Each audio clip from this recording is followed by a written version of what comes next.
When we talk about hell in Christianity, the first things that pop into your head are boiling cauldrons, demons with pitchforks, and endless bonfires.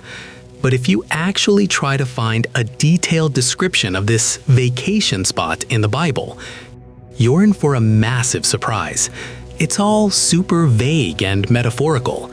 The Old Testament mostly uses the term Sheol, which basically translates to the grave or just the place for the dead. It's a total gray zone where everyone ends up, no matter if you were a saint or a straight-up villain.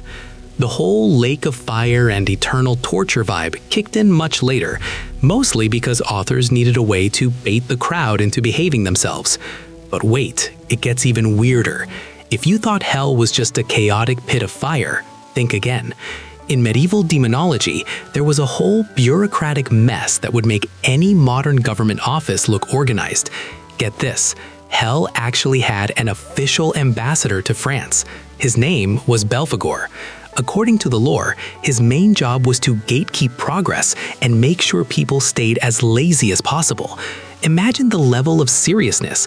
People in the 17th century could literally be at a fancy party, sipping wine, and discussing how Mr. Ambassador from the underworld was doing, and whether he'd brought any fresh sanctions from the abyss.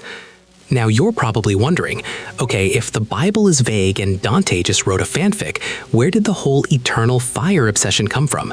Well, it's mostly just a massive translation fail. Most people are terrified of a fiery hell, but that concept actually started because of a literal landfill in Jerusalem. The Bible often mentions Gehenna, and it's not just a metaphor. Gehenna was a real valley outside the city walls, where people dumped trash and the bodies of criminals for centuries. To keep the place from rotting and smelling up the entire city, they kept the fire burning there 24/7. So over hundreds of years, a basic municipal dump transformed in people's minds into a terrifying mystical place where sinners burn forever. Now, let's talk about that legendary 7 deadly sins list. You'd be surprised, but there's no such numbered list in the Bible. This system was developed by a monk named Evagrius Ponticus and later patched by Pope Gregory the Great. The list includes pride, greed, wrath, envy, lust, gluttony, and sloth. These traits are considered the root of all evil, basically a one-way ticket down south. Catholics even came up with a life hack called purgatory. It's like a temporary holding cell for people who aren't exactly saints but aren't full-on villains either. You can do your time there, get cleaned up, and eventually make it to heaven. Protestants, by the way, don't buy this idea at all and think there are 0 pit stops on the way. Islam shifts the focus to the actual process of getting into hell, known as Jahannam. Picture this. A massive fiery abyss with a single bridge stretched across it, the As-Sirat. This bridge leads straight to paradise, but there's one tiny, terrifying catch. According to the lore, it's thinner than a human hair and sharper than the finest sword blade. Every single person has to cross it after they die, carrying the weight of their life choices on their shoulders. For the good guys, the path feels like a wide highway, and they zip across it faster than lightning. But if you've been stacking up a mountain of skill issues and sins, balancing becomes impossible. The bridge starts vibrating, and iron hooks reach up from below to snag sinners and drag them down into the flaming void. It's basically the ultimate extreme coordination test, and your only safety harness is your conscience. Plus, Jahannam isn't just a bonfire, it's described as a living, breathing entity that literally roars with rage, constantly demanding fresh customers. Inside, there are 7 levels, and the deeper you go, the more the difficulty spikes. Interestingly, the absolute worst bottom floor isn't for murderers or thieves, it's for hypocrites, people who talk the talk but didn't walk the walk. The punishments are a lot. For example, your skin constantly burns to a crisp, but then it immediately regrows just so you can feel the pain all over again. Muslim scholars describe this as an eternal regeneration cycle designed purely so the suffering never hits a cooldown. And we have to talk about the local fine dining, which would give any food blogger a literal stroke. The signature dish in hell is the fruit of the zakum tree. This thing grows right out of the bottom of the fire pit, and its branches look like devil heads. Sinners get so hungry they're forced to eat these bitter fruits that taste like molten copper. After that meal, their insides start boiling, and when they run for a drink, all they find is scalding water. Basically, the service in Jahannam is a 0 out of 10 on Yelp, and the all-inclusive deal works strictly against you. One fascinating detail: in Islam, hell isn't necessarily a permanent stay for everyone. If someone had even a tiny atom of true faith in their heart, they might eventually get out after serving their time. This makes the concept of the Islamic hell feel more like a maximum security prison with a chance for parole, rather than a final death sentence. If you thought Dante's 9 circles were a bit much, welcome to the Eastern versions of hell. Here, it's called Naraka. And honestly, it's less of a prison and more of a massive, glitchy survival game with 0 lag. In Buddhism, hell totally breaks the usual tropes, because there's no big boss with a pitchfork calling the shots. Everything runs on full autopilot, thanks to the law of karma. You don't end up there because some deity got triggered by your tweets. You land there simply because your negative energy is too heavy. It's basically spiritual gravity. If your soul is weighted down by bad deeds, you just sink to the bottom. Naraka is split into 2 main zones: 8 hot hells and 8 cold hells. In the hot zones, it's your standard getting fried and sliced routine. But there's one specific level called the reviving hell that's a total nightmare. Imagine a battle royale where everyone fights to the death, but as soon as you game over, a cold wind respawns you instantly, and you have to do it all over again for millions of years. It's literally an endless loop of suffering with no exit button. Meanwhile, in the cold hells, things get even weirder. Your skin blisters from the frost, the blisters pop, and you literally turn into frozen crumbs. 110 stars. Would not recommend the local climate. In Hinduism, the branch offices of hell are even more intense. There are 28 different types of them. Each one is a bespoke experience for your specific red flags. For example, if you were a mean girl to animals, you're headed for Rurava, where you'll be hunted by creatures called Ruru.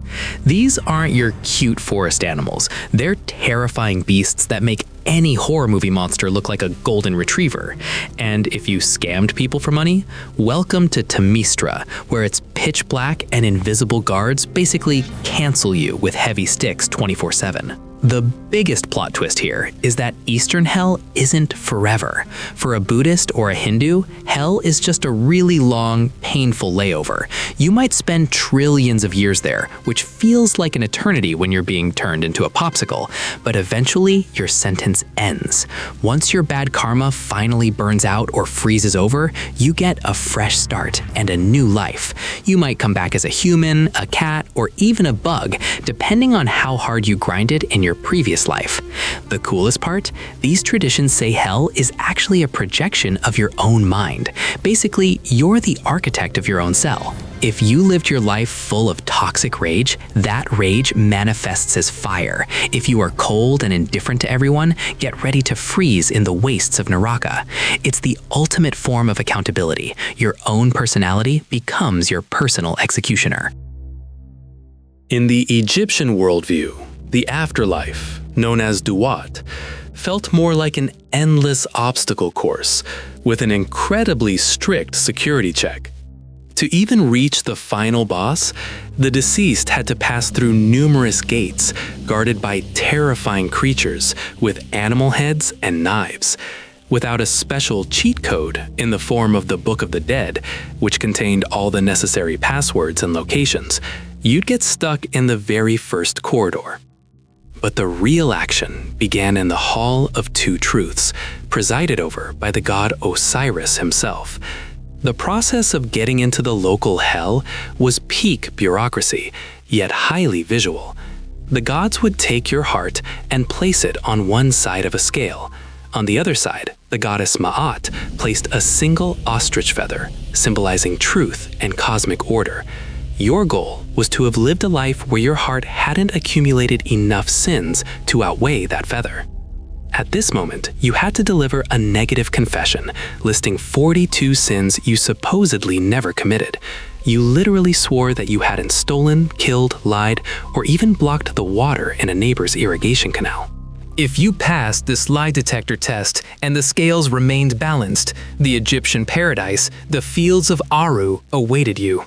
But if your heart was heavy with malice and lies, there was no hell in the traditional sense. You weren't sent to eternal labor or a frying pan. Instead, sitting by the scales was Ammit, a terrifying hybrid of lion, hippo, and crocodile, known as the Devourer of Souls. She would simply eat your heart on the spot.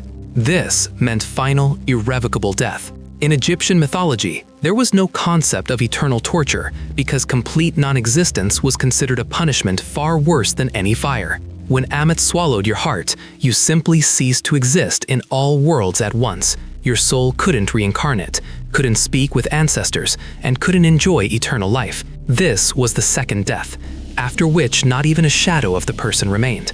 Egyptians feared this finale so much that they spent fortunes on mummification and magical amulets just to preserve their bodies and names for eternity. Essentially, the ancient Egyptian hell wasn't a place, but a state of absolute void. There are no demons there, just a giant crocodile hippo waiting for you to slip up.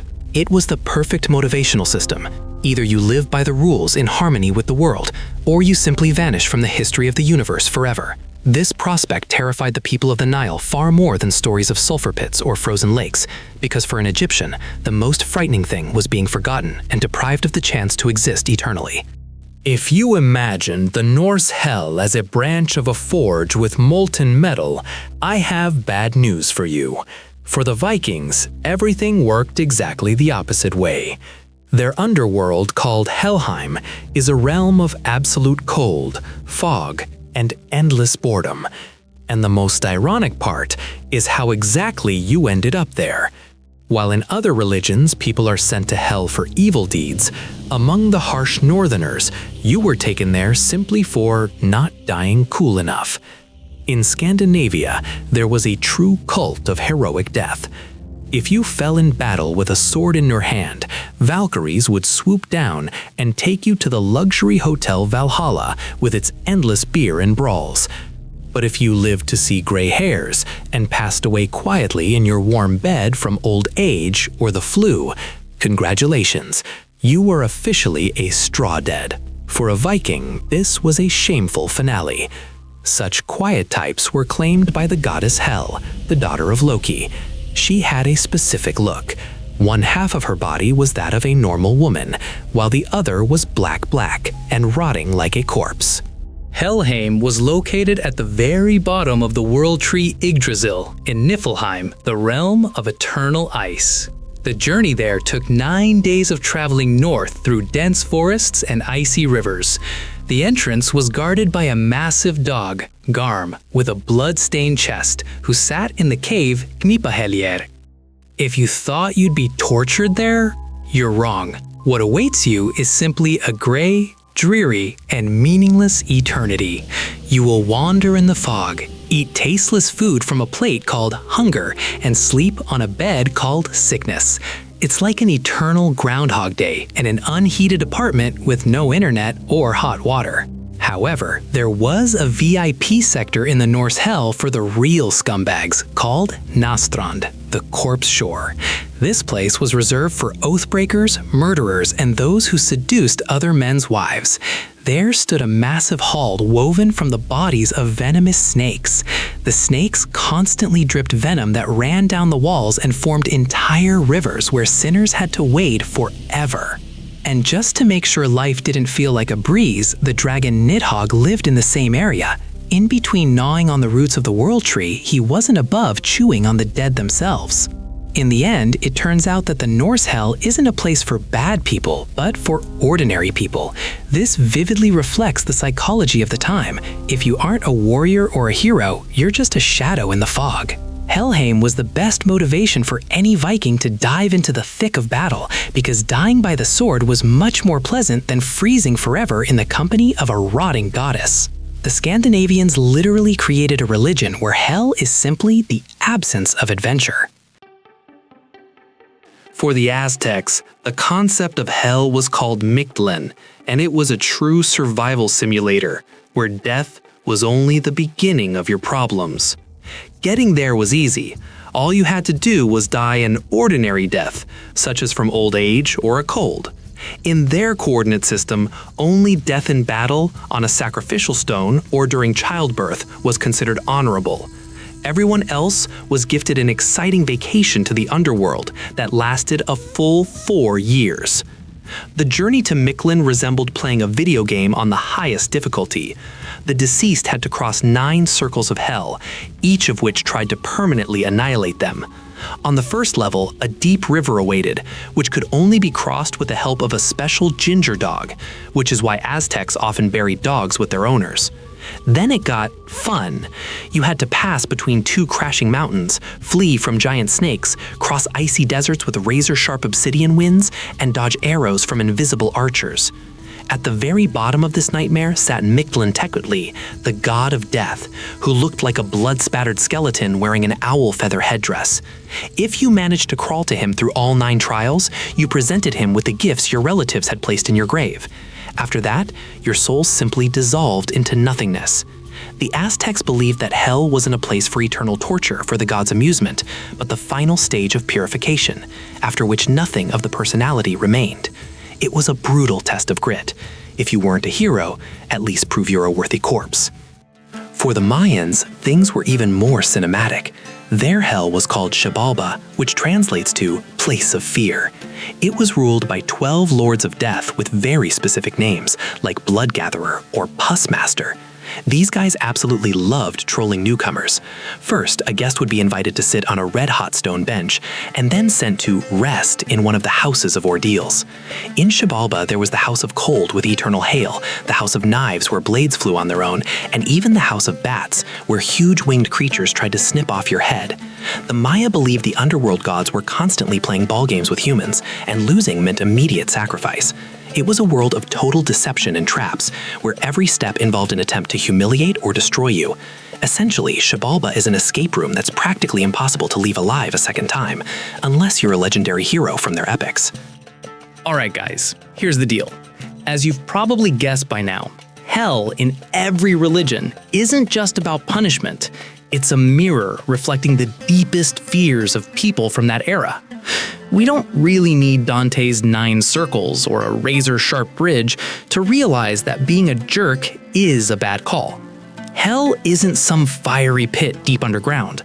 It's the environment we create inside ourselves every time we lie, betray, or simply look the other way when someone's in trouble.